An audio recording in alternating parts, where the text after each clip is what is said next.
Le métier de vigneron, il a évolué, mais bon, tout part déjà de la terre, hein, de son terroir. Là, par exemple, on est sur une très vieille parcelle, donc où il a fallu réorienter, disons, les méthodes de vinification et où il a fallu y appuyer sur le côté commercial. Heureusement que nous, on se situe sur un terroir exceptionnel, on va dire, hein. Les productions sont basses, mais on fait des vins de très bonne qualité. Et donc après, c'est à chacun de se développer du mieux qu'il peut pour pouvoir s'en sortir, quoi. Comment vous l'avez développé cette exploitation depuis maintenant 6, 7 ans? Mais disons que déjà, c'était surtout mon papa qui a fait énormément de boulot en faisant une grosse restructuration sur toute l'exploitation. À l'époque, les exploitations étaient conçues pour faire des grosses productions, il y avait de grosses consommations, et il a fallu, disons, restructurer au mieux avec des cépages améliorateurs comme de la Syrah, du Grenache, du Mourvèdre, pour gagner en qualité et baisser en rendement. La chance qu'on a à Saint-Jean, c'est comme je vous ai dit tout à l'heure, on est sur un super terroir. Donc après, il a fallu développer le côté commercial. Et là, moi, c'est là où je suis un petit peu entré dans le vif du sujet, en évoluant sur ce point. Voilà. Vous pouvez nous expliquer quel type de vin vous faites? Est-ce que vous faites du blanc? Est-ce que vous faites que du rosé, que du rouge? Et est-ce que c'est vous qui les avez fait ou est-ce que déjà votre père à l'époque faisait les trois?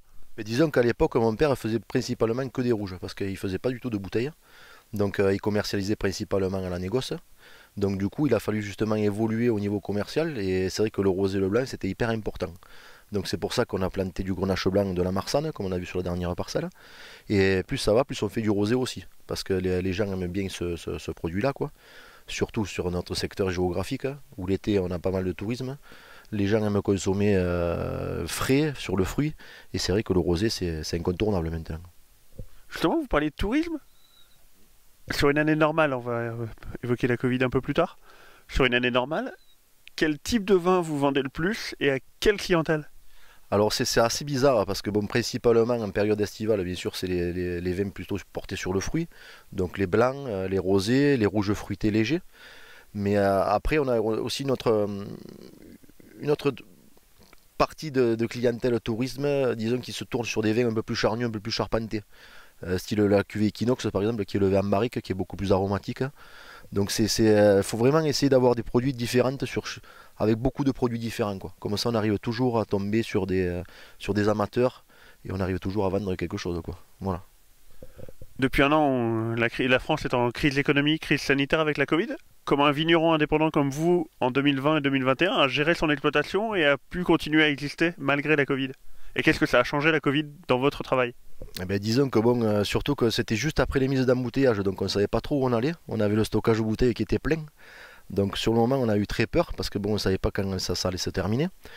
Les salons ont été tous annulés et heureusement qu'on avait sur ces lieux de foire, de salon, des amis sur lesquels on a pu créer des dépôts et où les gens ont pu retrouver nos produits. Donc on a envoyé des palettes donc, chez des amis et les gens directement sont allés chercher leurs commandes, quoi.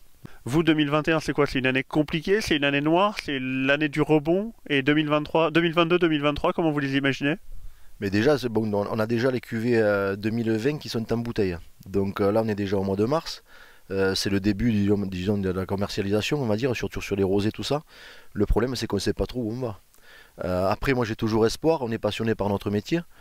Mais après, est-ce que les ventes vont suivre? On n'en sait rien, quoi. L'avantage de notre exploitation, c'est qu'on n'a pas fixé notre partie commerciale sur une chose ou une autre. On a les GD locales avec qui on travaille, on a les dépôts sur les lieux de salon, on a la vente directe au caveau. Donc grâce à ça, moi j'ai espoir d'avancer encore. Chaque année on avance, pourquoi ça se passerait mal cette année, quoi. Est-ce que depuis un an, vous avez eu des contacts avec Alors vous, c'est le ministère de l'Agriculture. Est-ce que vous avez eu des contacts avec la Chambre de l'Agriculture? Est-ce que vous avez bénéficié d'aide, de soutien? Est-ce que vous avez eu des contacts, même question, avec le ministère de l'Agriculture en direct à Paris? Est-ce que vous avez eu des réunions? Est-ce que vous avez entre guillemets, des collectifs avec des confrères, voisins, vignerons? Comment ça se passe pour vous au quotidien, la Covid? Moi pour le moment je suis indépendant et tout ce qui est Chambre d'agriculture et ministre, tout ça, j'ai eu aucun contact avec. Notre métier est beau et je pense qu'il faut juste se bouger, aller au maximum. Il ne faut pas en croire et attendre que ça se passe et que ça va nous tomber du ciel comme ça, quoi. Il faut se bouger et puis voilà. Dernière question, on est en 2021. Imaginons les jeunes qui sont au collège, au lycée en ce moment. Quels arguments vous mettriez en avant pour les convaincre de devenir comme vous vignerons? Déjà qu'ils aient beaucoup de courage, hein, de la passion, Et puis après, on est indépendant. Moi, je suis heureux de vivre, hein.